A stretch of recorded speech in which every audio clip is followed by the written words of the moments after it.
My name is Chris. I'm with Tampa Hillsborough County Public Library, and we welcome you tonight to the program History of Ybor City.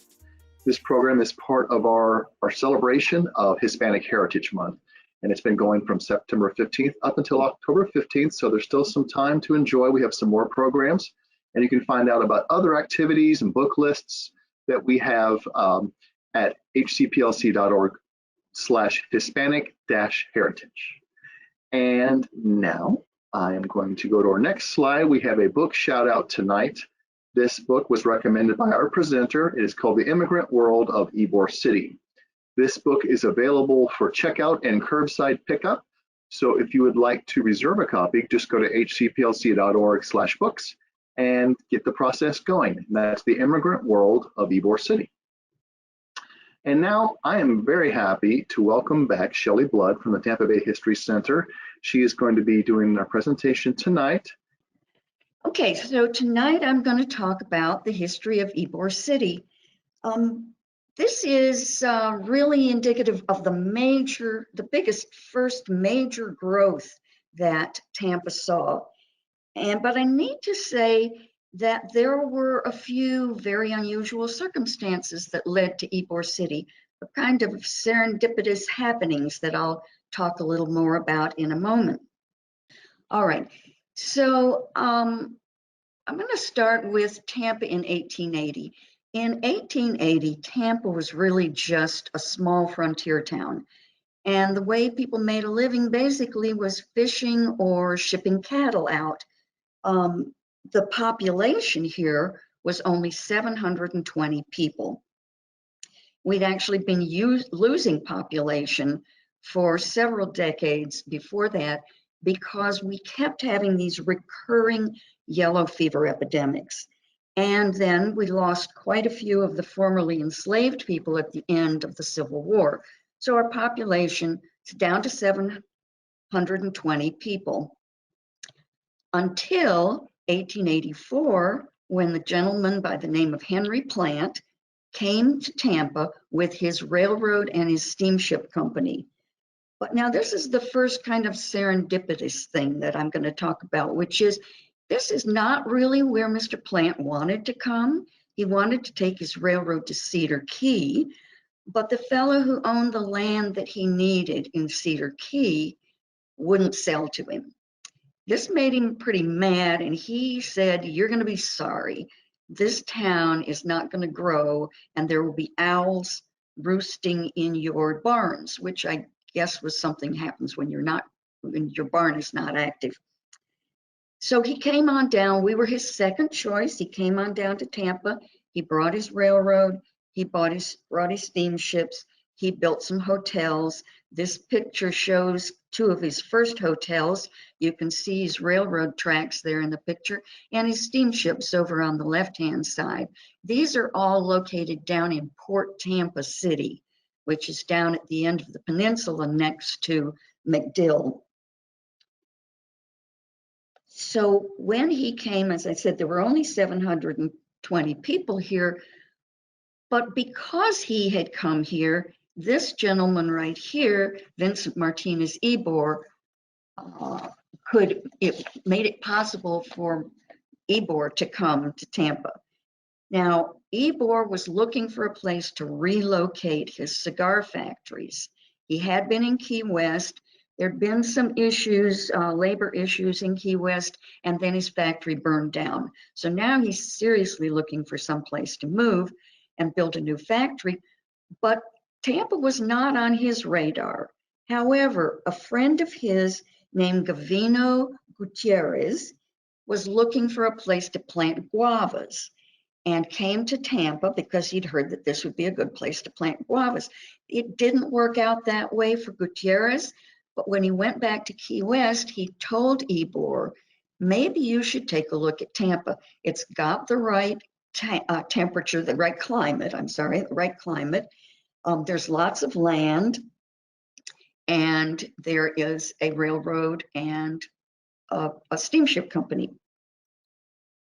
So here again, Ybor wasn't looking to come to Tampa, but he ended up here because of the fate that Gutierrez brought him there. So Ybor had this vision. He was going to come to Tampa, build a factory, invite other factory owners to move to Tampa as well. They would build a little village. They would have housing, stores, medical facilities, everything that was needed to support a new community.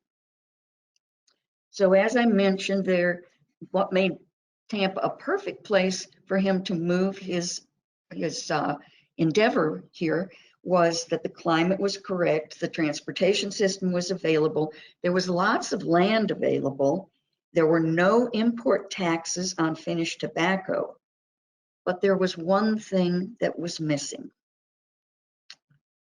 There were only 720 people here, and he was going to need hundreds of workers.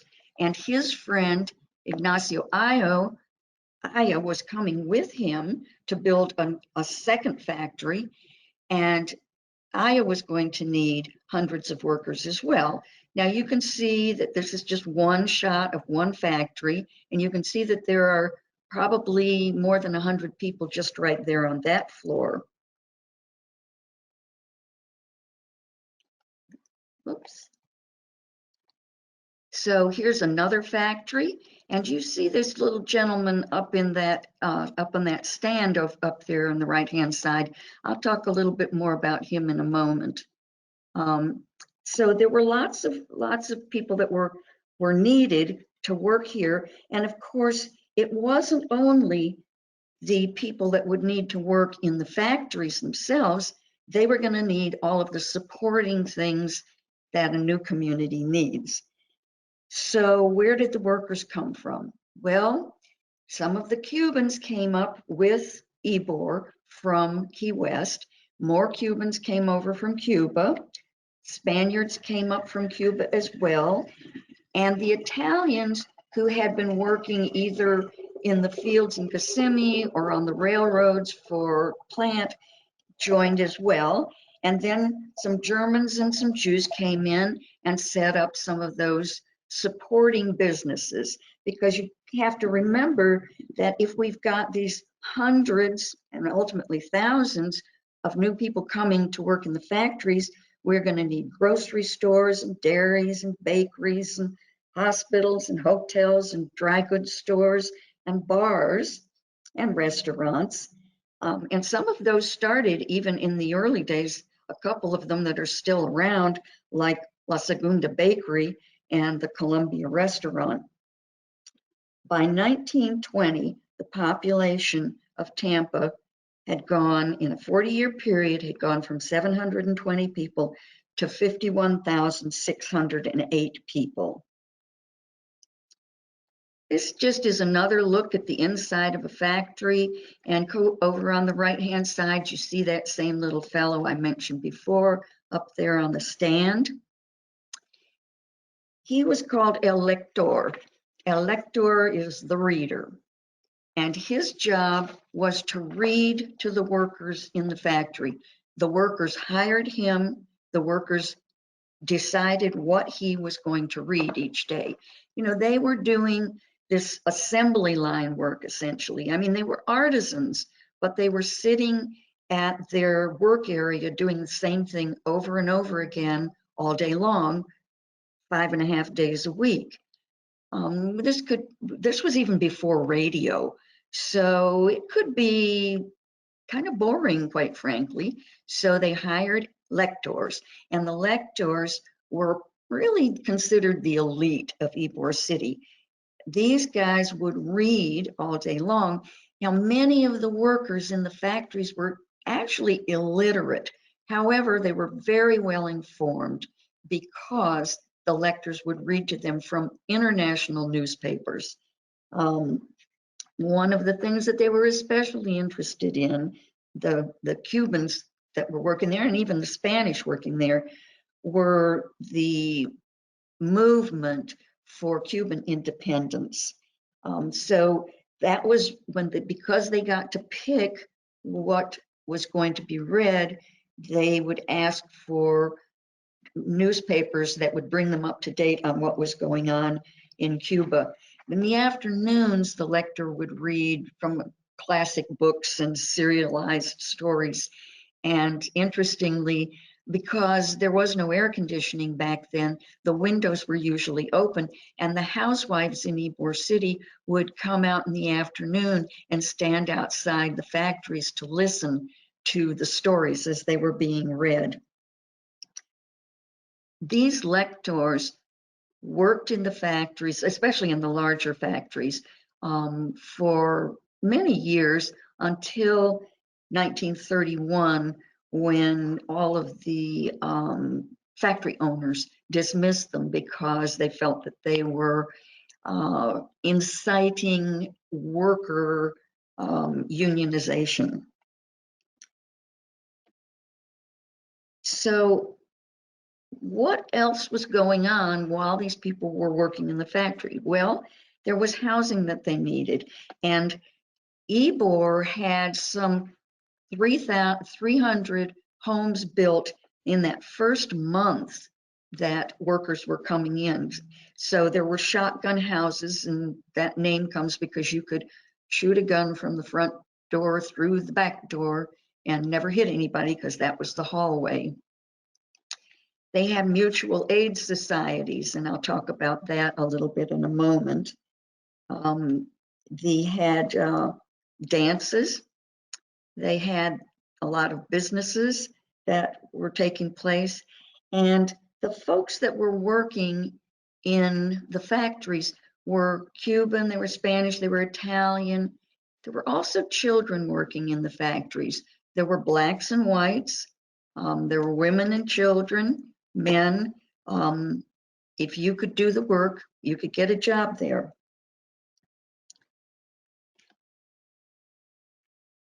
As I mentioned, the independence movement in Cuba was of a great deal of interest to the Cubans because they supported it. And of course, the Spaniards working here did not necessarily support it.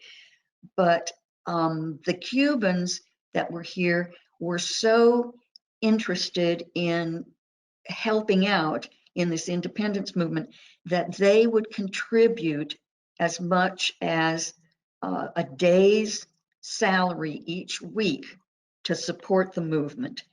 One of the things that I did not mention before that should have was that Bolita, the little game of chance, which is just the forerunner to the lottery, actually, it worked just like the lottery works, was another thing that was very prevalent in Ybor City and was a major source of income.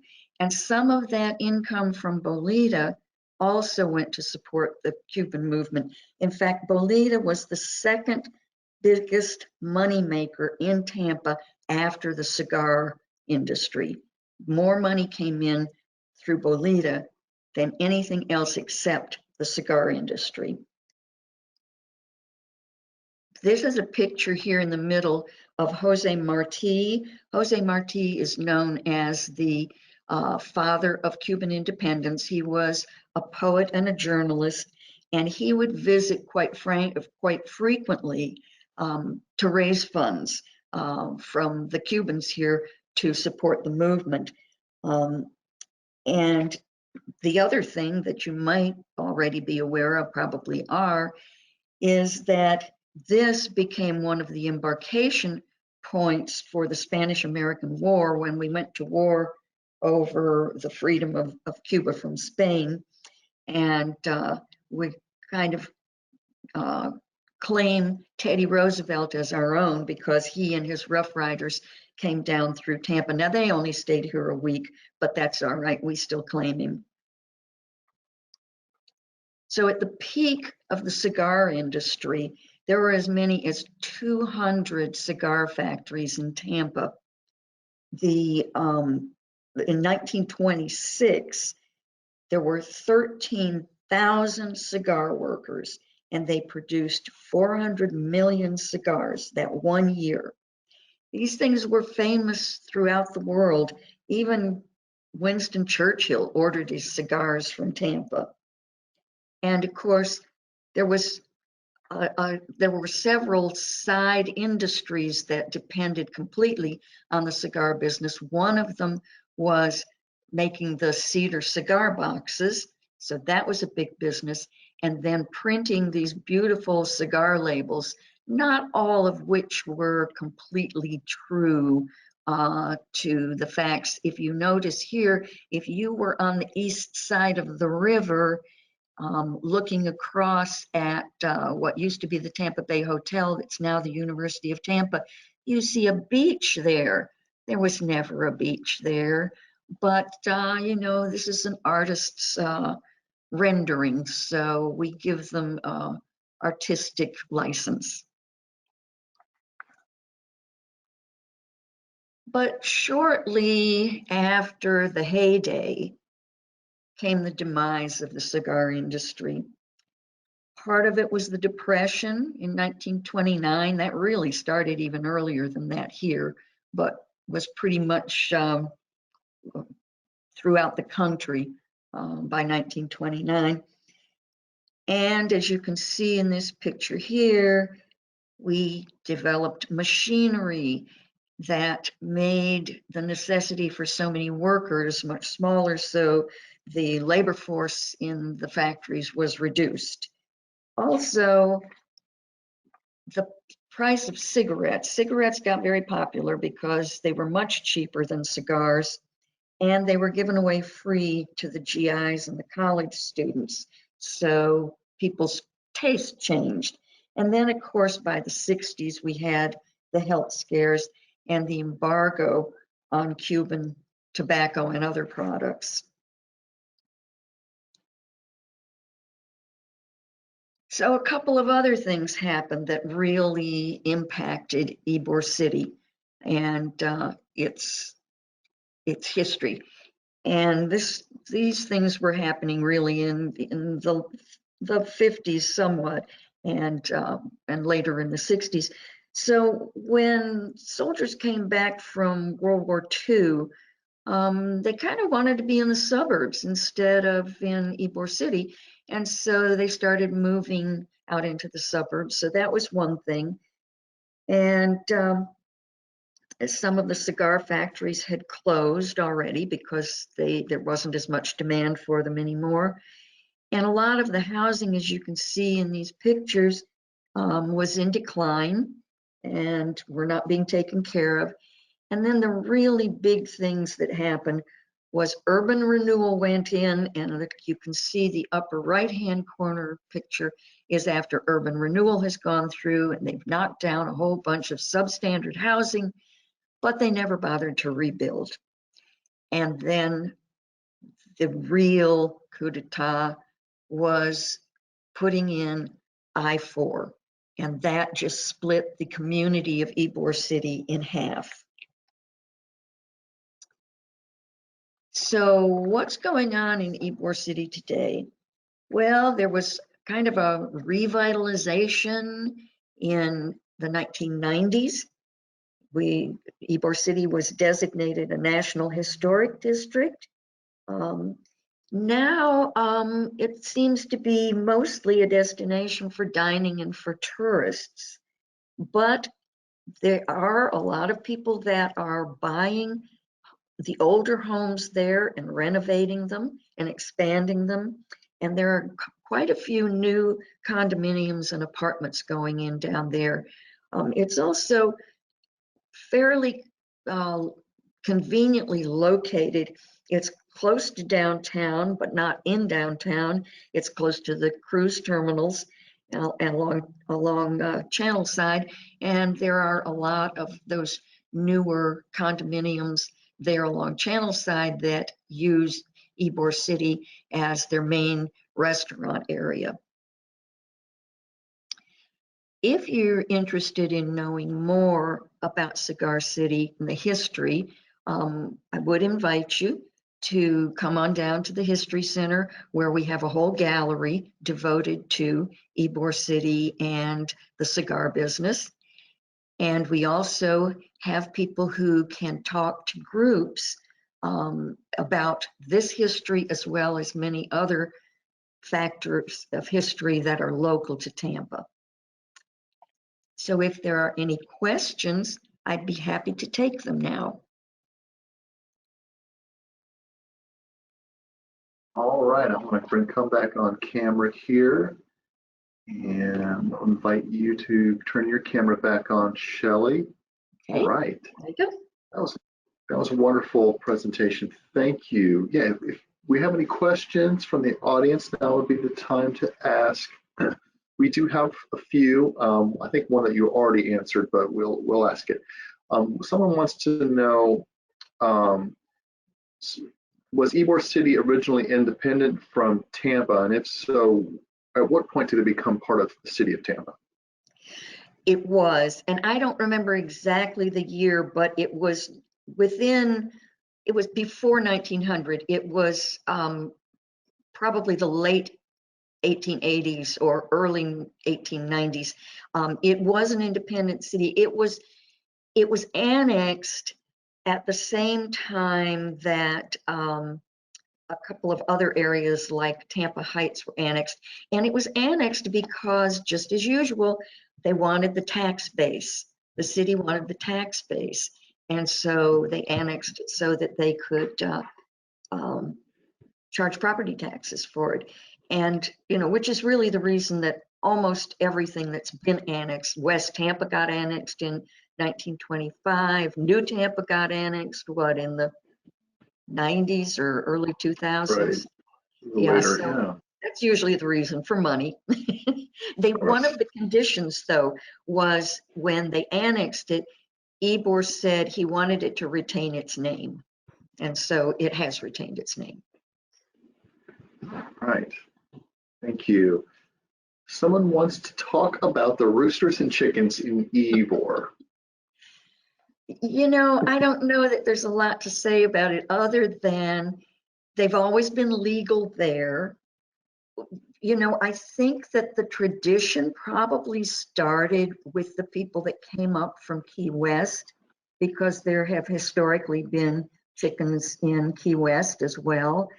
But you know, this was back in a day when there were not a lot of rules, and you raised chickens so that you had eggs.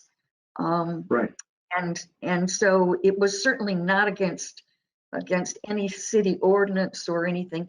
And of course, every time that somebody gets this bright idea to get rid of the chickens because they're a health hazard, the community just gets furious and objects. So right. Okay. Someone is asking, where are the best spots to visit in Ybor to see remnants of its history? my advice is that you take a tour. The History Center sponsors a tour of Ybor City. There are other tours available. There's a ghost tour that I know of. There's a bike tour. But if you want the most historical tour, you can go onto the Tampa Bay History Center website and sign up for there's one a month. There's one for downtown, there's one for Ybor City, there's one for Central Avenue. Um, but you can sign up on the Tampa Bay History Center website for whenever it's convenient for you. They're always on a Saturday, and it runs about an hour and a half, but it covers everything, every site that's significant in Ybor City. All right, that sounds great. Someone is asking about the Cuban Club and the Italian Club and the mutual aid societies that were around then. Yes, there was a mutual aid society for each ethnic group, and these provided recreation. I mean, they all had baseball teams, they had parties, they had restaurants, they had theaters within each club. They were meeting places. But to my mind, the most interesting and possibly most significant part about them was that they provided health care. They were the first HMO, health maintenance organization. They weren't called that. They were just called mutual aid societies, but they included from birth to death medical care. They had hospitals, they had clinics, they had doctors, they had pharmacies. Whatever you needed health-wise was covered. You paid 10 cents a week to be covered. That was the price in 1890. By the 1960s, they were $1 a week, but they were still operating in the 1960s. Now, if there is any medical care left in those, I do not believe that there is. But you know, this was at a time when other blue collar workers had no insurance. So this was a real perk, even though I'm not sure that the folks in Ybor City realized what a terrific perk that was. You know, they were forced into that because the other doctors in Tampa didn't speak Spanish. You know, the Anglo doctors didn't speak Spanish, and so they needed their own doctors, and they worked very well. Right. Interesting. All right, our next question. Are any cigars still produced in Ybor today? Yes, there is only one company, only one factory left. There are still some individual private rollers that do things out of their home or little storefronts, but there's only one regular factory, and that's the J.C. Newman factory. And it is still operational. At one time, there were as many as 200 cigar factories. Now, not all of them were those big 1,000-worker factories. I think Newman probably has maybe 100 workers now, but he's the only one. And he's one of that family was one of the original cigar owner factories, the families in Tampa. He's there, I think, third or fourth generation now. Someone was talking about the chickens. They said, I've lived in Ybor all my life, and there were no chickens running around like now, but if there was one, it escaped from someone's yard. So that there's a firsthand account of chicken sightings back then. Well, that's all the time we have for questions right now. Sorry we didn't get to all the questions, but thank you so much for your questions. Let me bring up our closing slide here. And Shelley, thank you again for joining us this evening with a great presentation. We really appreciate it. And you're always full of great information. So thank you. My pleasure. Happy to do it. So if you'd like to contact us at the library, you can call the number here on the screen at 813-273-3652, or you can go online at hcplc.org/contact. Also, as I mentioned at the top of the program, we are celebrating Hispanic Heritage Month, and it's going through October 15th. You can find out more here at hcplc.org/Hispanic-heritage. And I will like to spotlight our closing event on October 14th. Author Sylvia Moreno Garcia is going to be presenting a program. Author, she's written several books, Mexican Gothic being one of the more known titles, but that will be on October 14th at 6:30. You can go to our website and register for that event and others as well. So I thank you again for joining us this evening, and I hope you all have a great evening. Thank you. Thank you very much.